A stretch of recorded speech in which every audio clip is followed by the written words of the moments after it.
அஸ்ஸலாமு அலைக்கும் வரஹ்மத்துல்லாஹி வபரகாத்துஹு. புகழ் அனைத்தும் இறைவன் ஒருவனுக்கே.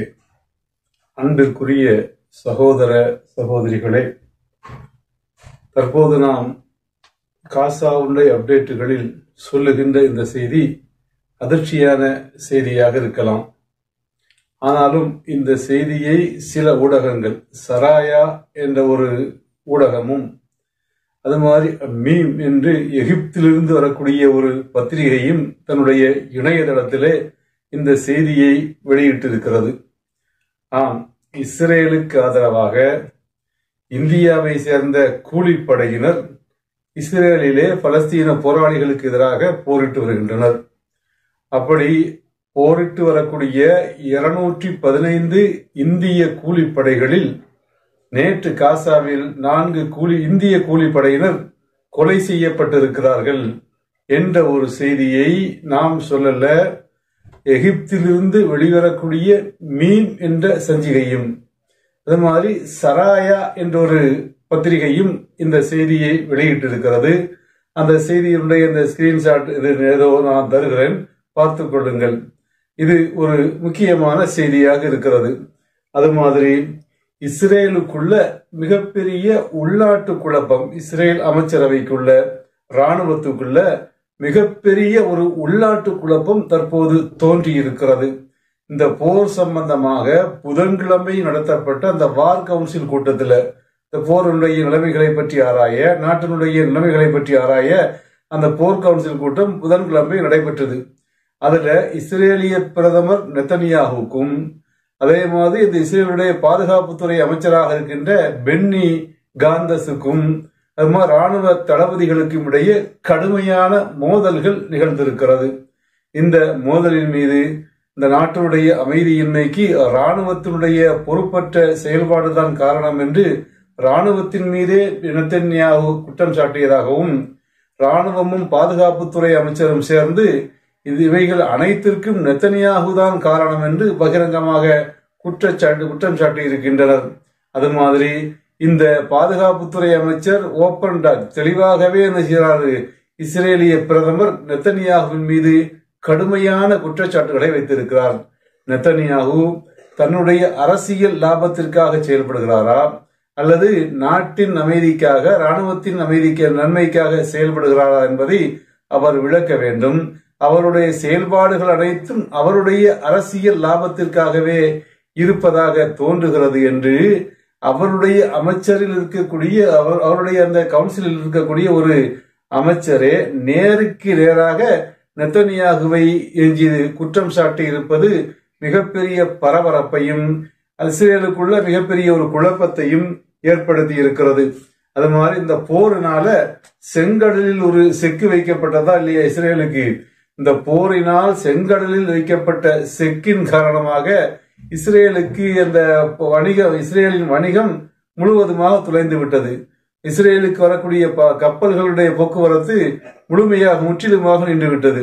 இப்போது கப்பல்கள் அதாவது வேறு ஒரு மார்க்கத்தில் வெகு தூரம் சுற்றி வர வேண்டியது இருப்பதனால அப்படி வரக்கூடிய சரக்குகளுடைய அந்த கட்டணம் முதலில் இருந்த கட்டணத்தை விட 173% உயர்ந்து விட்டது. அப்போ 173% சரக்கு கட்டணம் உயர்மையானால் அந்த அளவிற்கு விலைவாசி உயரும், அந்த அளவிற்கு அது அந்த நாட்டினுடைய பொருளாதாரத்தில் மிகப்பெரிய தாக்கங்களை ஏற்படுத்தும் என்பது நீங்கள் அறிந்த விஷயமாகவே இருக்கிறது. அது மாதிரி அந்த பிரான்சிலிருந்து பிரான்ஸ் படையில் உள்ள ஒரு மிகச்சிறந்த துப்பாக்கி சுடும் வீரர் இந்த இஸ்ரேலிய படைகளிலே பாலஸ்தீன போராளிகளுக்கு எதிராக பணியாற்றி வந்தார். அப்படி பணியாற்றி வந்த உலகின் மிகச்சிறந்த துப்பாக்கி சுடும் வீரர்களில் ஒருவரான இமானுவேலுவை அவரை விட சிறந்த துப்பாக்கி சுடும் வீரர்களான ஹமாஸ் வீரர்கள் புதன்கிழமை பலஸ்தீனத்தில் காசாவிலே சுட்டுக் கொண்டிருக்கின்றனர். அது மாதிரி மத்திய காசாவிலிருந்து, வடக்கு காசாவிலிருந்து படைகள் வெளியேறியது போல மத்திய காசாவிலிருந்தும் அடி வாங்கி கொண்டு இந்த அடிகளை தாங்க முடியாமல் படைகள் வெளியேறி கொண்டிருக்கக்கூடிய செய்திகள் வருகிறது. அது மாதிரி மேற்கு கரையில் நாபுலூஸ் நகரில் நுழைந்த அந்த ஆக்கிரமிப்பு ராணுவம் அங்கிருந்தும் அந்த மக்கள் கொடுத்த செருப்படியை தாங்க முடியாமல் அங்கிருந்தும் வெளியேறி கொண்டிருக்கிறது. அது மாதிரி மஹீமு நூறு ஷம்ஸ்ல, இது 2 நாளைக்கு முந்தி உள்ள செய்தி, மஹீமு நூறு ஷம்ஸ்ல 40 மணி நேரம் போராளிகளோடு தொடர்ந்து சண்டையிட்ட ராணுவம் அந்த தாக்கு பிடிக்க முடியாமல் அந்த மஹீமு நூறு ஷம்ஸில் இருந்தும் அந்த ராணுவம் வெளியேறிவிட்டது. 12,000க்கும் அதிக 12,500க்கும் அதிகமான ராணுவ வீரர்கள் நிரந்தரமாக ஊனமுற்றவர்களாக மாறிவிட்டதாக, அவர்களால் இன்னும் எதுவுமே செய்ய முடியாத நிலைக்கு வந்து விட்டதாக இஸ்ரேலிய ஊடகமான எடியூட் ஒரு செய்தியை வெளியிட்டிருக்கிறது. அது மாதிரி அந்த மகாசி முகாமுக்கு அருகில நடைபெற்ற ஒரு தாக்குதல்ல மிகப்பெரிய ஒரு ஆயுத எதிரிகளுடைய இஸ்ரேல் ராணுவத்தினுடைய டேங்குகள், அது மாதிரி பீரங்கி வாகனங்கள், இந்த கவச வாகனங்கள் உள்ளிட்ட 9க்கும் மேற்பட்ட வாகனங்களை அழித்திருப்பதாகவும் அதுல ஒரு 47 பேர், அந்த ஒரு இடத்துல மட்டும் 47 பேர் இறந்திருக்கின்றனர் அல்லது படுகாயமுற்றிருக்கின்றன செய்தியையும் கஸ்ஸாம் படைப்பிரிவு அறிவித்திருக்கிறது. அது மாதிரி ஓமன் அரசு கடந்த வெள்ளிக்கிழமை வெளியிட்ட அறிக்கையில இந்த போர் தொடங்கிய நாளிலிருந்து இன்று வரையிலும் காசாவில் இறந்த மக்களுக்காக, காசாவில் ஷஹீதான மக்களுக்காக ஓமன் முழுவதும் ஜனாசா தொழுகை நடத்த வேண்டும் என்று ஒரு அறிக்கையை வெளியிட்டதை தொடர்ந்து ஓமன் முழுவதும் அந்த நிகழ்வு நேற்று வெள்ளிக்கிழமை நடைபெற்றது. அது மாதிரி 17 அக்டோபர்ல இருந்து ஆரம்பிச்சு இன்னைக்கு வரையிலும் அமெரிக்காவினுடைய 115 தளங்கள் அந்த வளைகுடா பிராந்தியத்தில், அமெரிக்கானது ஈராக்ல சிரியால எல்லாம் இந்த அமெரிக்காவுடைய கேம்புகள் இருக்குது, அந்த அமெரிக்காவுடைய ராணுவ தளங்கள் இருக்குது. அப்ப இதுல ஒரு 115 ராணுவ தளங்கள் இந்த அக்டோபர் 17 இருந்து இன்று வரையிலும் தாக்கப்பட்டிருப்பதாக அமெரிக்கா அறிவித்திருக்கிறது. அது மாதிரி கத்தரும் ஓமனும் இணைந்து நேற்று ஒரு செய்தியை வெளியிட்டது. ஏற்கனவே தென்னாப்பிரிக்கா இந்த இஸ்ரேலுக்கு எதிராக இன அழிப்பு வழக்கை உலக நீதிமன்றத்தில் தொடர்ந்து இருக்கிறது. அது ஜனவரி 11 விசாரணைக்கு வரும் நிலையில இப்போது கத்தரும் அப்படி ஒரு வழக்கை தொடர்கிறது. அது மாதிரி ஓமனும் அந்த இஸ்ரேலுக்கு எதிராக இன அழிப்பு வழக்கை உலக நீதிமன்றத்தில் உடனடியாக தொடரப்போவதாக அறிவித்திருக்கிறது.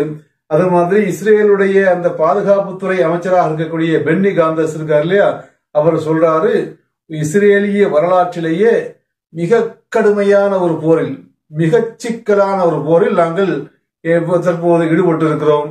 இது போன்ற ஒரு சிரமம் நிறைந்த போரை, இது போல ஒரு கஷ்டம் நிறைந்த போரை இஸ்ரேலிய வரலாறு சந்தித்ததில்லை என்று கண்ணீர் வடிக்காத குறையாக அவர் புலம்பிக் கொண்டிருக்கிறார். அது மாதிரி நார்வேயினுடைய வெளியுறவுத்துறை அமைச்சர் வெளியிட்ட ஒரு செய்தியில, உலகத்திலேயே தற்போது மனிதர்கள் வாழ்வதற்கு லாயக்கில்லாத பொருத்தமில்லாத இடமாக காசாவை இஸ்ரேல் மாற்றி இருக்கிறது.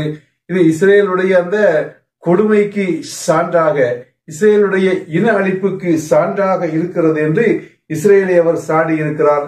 பலஸ்தீனிலே அந்த மக்கள் பல்வேறு இடங்களிலே இடம்பெயர்ந்து கொண்டிருந்தாலும் அங்கு இருக்கக்கூடிய கல்வி பணியை செய்யக்கூடிய ஆசிரியர்கள், அந்த பள்ளிக்கூடங்கள் நடைபெறாத நிலையிலும் கூட மக்கள் எங்கெல்லாம் குழுமி இருக்கிறார்களோ அங்குள்ள மக்களை எல்லாம் ஒருங்கிணைத்து, அங்குள்ள குழந்தைகளை எல்லாம் ஒருங்கிணைத்து அவர்களுடைய அந்த கல்வி பணியில தொய்வு ஏற்படக்கூடாது என்பதற்காக வேண்டி மக்கள் கூடும் இடங்களை பள்ளிக்கூடங்களாக அந்த பலஸ்தீனத்தை சேர்ந்த ஆசிரியர்கள் மாற்றி வருகின்றனர்.